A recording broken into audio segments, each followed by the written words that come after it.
The Sexiest Man Alive is the guy who seems to define sexy at this particular moment. Do you have the black shirt? We wanted this year's Sexiest Man Alive to be somebody who would have a lot of fun with it, who would make us laugh along with it, who would just give us, a week of a lot of joy.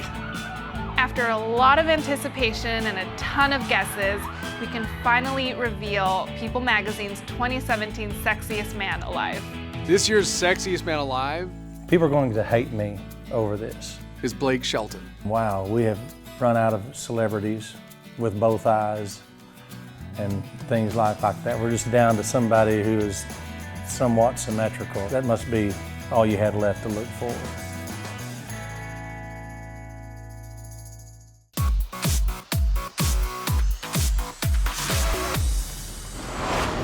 You're not going to believe this. I got to show you something. I can't do anything without... No, I'm coming around. I'm going to help you. Let me hold your hand. Can I hold your hand? Yeah, I have trust issues. Your hands are soft. Have you ever done a day's work in your life? This is a great source of pride, and I win. You ready? Yeah, I'm ready. Take off the blindfold. Just peek. What? Look how sexy. Read that. That says Sexiest Man Alive, which means I am the sexiest man that's living right now. Man, I'm proud of you, buddy. Because I'm only friends with the other SMAs. You know Hugh Jackman? Yeah, I'm having dinner with all the other guys tonight. Wow.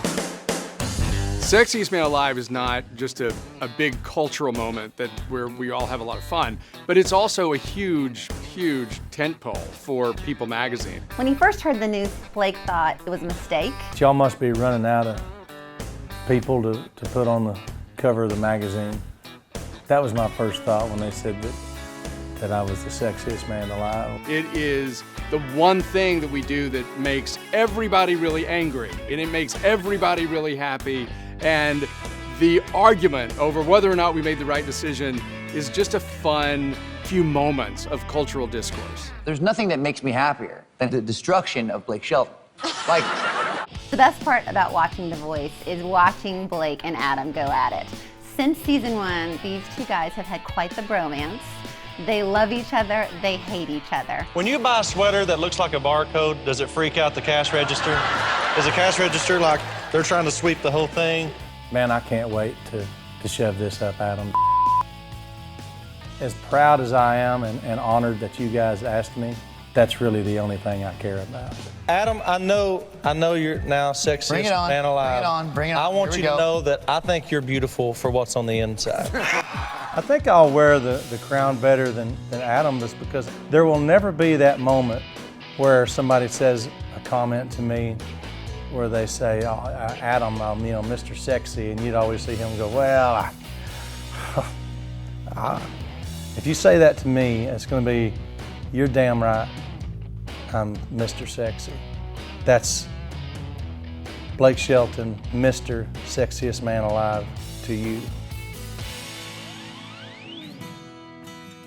Blake grew up in Ida, Oklahoma. It's a very small town, and his parents were very normal people. I think his mom was a hairdresser. His dad also worked a very down-to-earth, normal, everyday job, and so to have Blake really break out as this huge star is a pretty big deal in his family.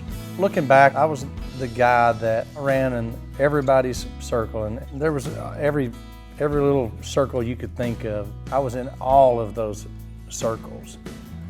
And looking back, I think I did it just so I never got beat up. It's been very slow and steady for Blake. When he was younger, he went to school just like any other kid. In high school, he started writing music. It was actually his uncle who taught him how to play the guitar.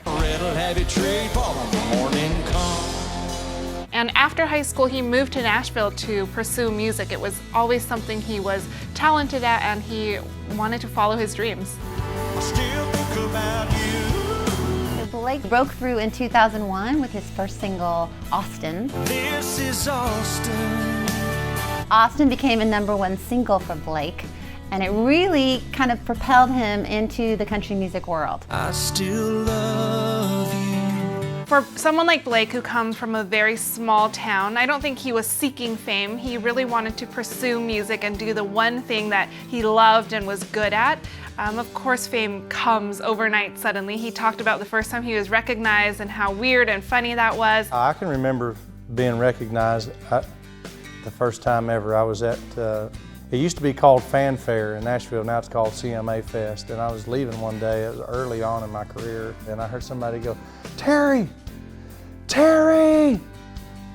Terry!" Like clearly behind my head. And so I turned around and they realized it was me, and they thought I was Terry Clark because my hair was so long, and she used to wear a cowboy hat. And literally I was like, that's the first time I've been recognized. It's not the right person, but I was recognized. I got a haircut soon after that. That's what's most important to Gwen, is somebody who has her back and is a best friend, and that's kind of how it started.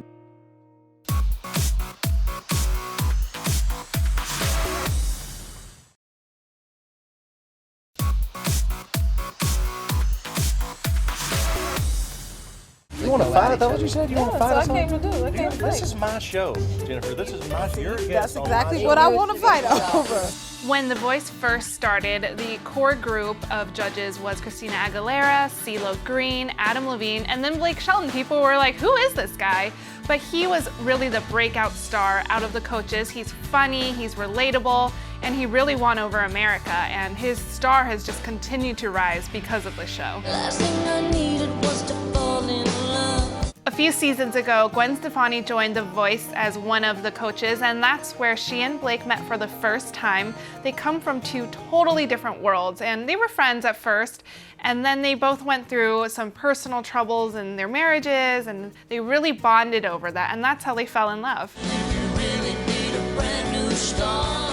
When we found out what each other were going through, this instant bond that we created, unspoken, and it's still there, of like this unified front. That's what's most important to Gwen, is somebody who has her back and is a best friend, and that's kind of how it started. And it just kept snowballing and snowballing into, what it is now, and it just feels like it gets stronger all the time. We have to give full props to Gwen because he admitted that she is the reason he agreed to be the sexiest man alive. Gwen is the one person that I've told about this. And originally I told her just to say, can you believe that? I'm not doing that. That's awesome, but I can't stand to do these photo shoots. And she said, she goes, listen to me. Listen to what I'm saying to you. You are going to regret this for the rest of your life if you don't embrace this opportunity and take this gift, basically that they're giving you, and just live in the moment, and do it. And she even said, she goes, do it to rub it in Adam's face. Think about how fun that's going to be for you. When people think about Blake, they don't focus in on abs or a pretty face or whatnot, like a typical sexy man. But what really wins you over about him is how down to earth and funny and sweet he is. He's really exactly what you see on TV. I could get used to this. Just say dude. Dudes? He's so relatable and he's so friendly, and he just really wants people to love him. And I think that's what draws in our readers as well. I'm owning this moment. I've been ugly my whole life. If I can be sexy for a year, I'm taking it. I'm taking it. Blake Shelton will be a perfect sexiest man alive for the next 12 months. He's very visible. He's the kind of guy who's going to have a whole lot of fun with it, and he'll really enjoy it until, he's unseated and somebody else is sexier in 2018. For the next year, until I have to hand the title, which is what it is to me, until I have to hand the title over to someone else, this is mine. This is like a certification. I don't think we've ever had a sexiest man alive who was more deserving and fought us so hard on giving him the title. Blake is so self-deprecating. He's gorgeous. He's definitely a good old boy, extremely relatable. And I think that makes him all the more appealing because he doesn't think he's sexy. He's just a good guy. People magazine, it always have been really good to me, and so I'm just excited and honored, about this. So here I am. As much as I hate taking pictures, I'm in here taking some damn pictures.